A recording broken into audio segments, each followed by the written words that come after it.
মুখ্যমন্ত্রী মমতা বন্দ্যোপাধ্যায়ের নির্দেশে সোনারপুর উত্তরের খেয়াদহ ২ নম্বর গ্রাম পঞ্চায়েতের চকখলা গ্রামে আজ প্রথম পাড়ায় সমাধানের আয়োজন করা হয় তৃণমূল কংগ্রেসের পক্ষ থেকে, যেখানে পঞ্চায়েত সদস্য পাপিয়া নস্কর সহ গ্রামের মানুষজন উপস্থিত হন।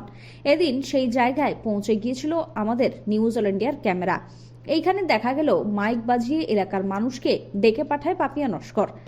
যে সমস্ত সরকারি পরিষেবা রয়েছে সেই সমস্ত সরকারি পরিষেবা থেকে বঞ্চিত বা এখনো আপনারা সেই সমস্ত পরিষেবা আওতায় আসতে পারেননি বা কোনো কারণবশত এখনো হয়ে ওঠেনি, সেই সমস্ত ব্যক্তিগণের কাছে আমাদের অনুরোধ, আপনারা চলে আসুন চকখলার খাল।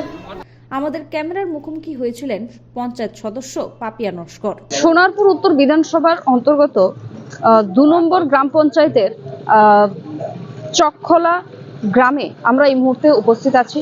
এখানে আজ একটি স্কুলে আপনারা দেখতে পাচ্ছেন যে এখানে ২০ জানুয়ারি কিন্তু আজকে এই দিন থেকে কিন্তু মুখ্যমন্ত্রীর নির্দেশে এখানে তৃণমূল কংগ্রেসের পঞ্চায়েত সদস্যরা মিলে এখানে একটি পাড়ায় সমাধানের আয়োজন করেছেন।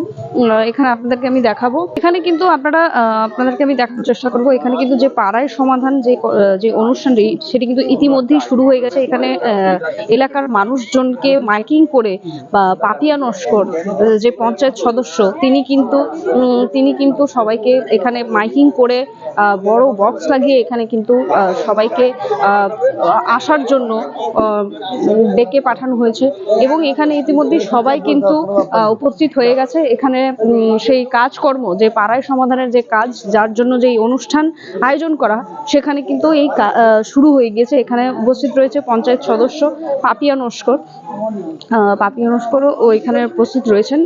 এখানে পুরো সরকারি যে অনুষ্ঠানটা মুখ্যমন্ত্রীর নির্দেশ অনুযায়ী সেই অনুষ্ঠান কিন্তু এখানে শুরু হয়ে গিয়েছে। আমরা এই মুহূর্তে পেয়ে গেছি এখানে পঞ্চায়েত সদস্য পাপিয়া নস্করকে। আমরা ওনার থেকে জেনে নেব যে মুখ্যমন্ত্রী মমতা বন্দ্যোপাধ্যায়ের নির্দেশে আজকে ২০ জানুয়ারি আজকে থেকে আপনাদের বলা হয়েছিল যে পাড়ায় সমাধান করতে হবে। তো সেটা এতদিন আমরা দেখেছি যে দুয়ারে সরকার, তো পাড়ায় সমাধানটা কেন?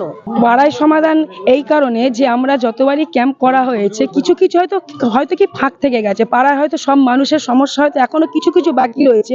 সেই জন্যই আমাদের মাননীয় মুখ্যমন্ত্রী উনি চিন্তা করেছেন এবং ভেবেছেন যাদের এখনো কাজ হয়নি, যারা এখনো দুয়ারে সরকারের ক্যাম্পে পৌঁছাতে পারেনি, তাদের জন্যই এইটা করছে, যাতে ছোট যাদের কাজগুলো বাকি রয়েছে তারা যাতে পাড়ায় কাছাকাছি এসে যাতে করতে পারে এবং যাতে না কোনো মানুষের, যাতে পশ্চিমবঙ্গের কোনো মানুষের যাতে না কোনো কিছু থেকে যাতে বঞ্চিত না হয়, যেন সমস্ত প্রকল্পের সুবিধা যেন তারা পায়।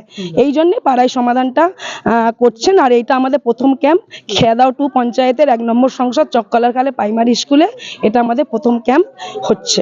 আমরা আমাদের নিউজ অল ইন্ডিয়ার ক্যামেরা সোনারপুর উত্তরের অনেক জায়গায় আমরা খবর সংগ্রহ করতে গেছি, কিন্তু আপনাকে আমি প্রথম দেখলাম যে পাড়ায় যে সমাধান যে অনুষ্ঠানটা আপনি করছেন, এখানে মানে মাইক করে বড় বক্স লাগিয়ে আপনি লোককে ডাকছেন, সেটা কি বলবেন?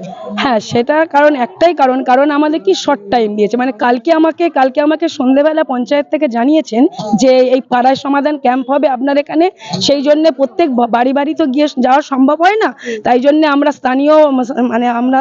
স্থানীয় কার্যালয়ে যেমন আমরা সাউন্ড সিস্টেম দিয়ে প্রচার করে দিচ্ছি, সেরকম এখানে স্কুলেও যেখানে ক্যাম্পটা হচ্ছে সেখানেও আমরা সাউন্ড সিস্টেম লাগিয়ে মানুষকে প্রচার করছি, যাতে কোনো মানুষ যাতে না বাদ যায়, সমস্ত মানুষ যাতে এই প্রকল্পের সুবিধাটা নিতে পারে। যেহেতু ঘরে এসছে, আমাদের প্রকল্প তুলে দিতে এসছেন মাননীয় মুখ্যমন্ত্রী মমতা ব্যানার্জি, প্রকল্পগুলো দিতে এসছেন, সেই জন্যে আমরা সমস্ত মানুষকে আহ্বান করছি যাতে তাদের যেটুকুনি বাকি আছে তারা যাতে এসে কমপ্লিট করে যেতে পারে। শুনলেন, এতক্ষণ আমরা কথা বলছিলাম পঞ্চায়েত সদস্য পাপিয়া নস্করের সাথে। উনি যা বললেন যে ছোট এরকম পাড়ায় সমাধান করার যে মুখ্যমন্ত্রী বলেছেন, সেটা ওনারা এখানে ছোট করে একটি আয়োজন করেছে। আজকে প্রথম ক্যাম্প হয়েছে ওনাদের। ক্যামেরায় কিষান নস্করের সাথে অর্পিতা চক্রবর্তীর রিপোর্ট, নিউজ অল ইন্ডিয়া।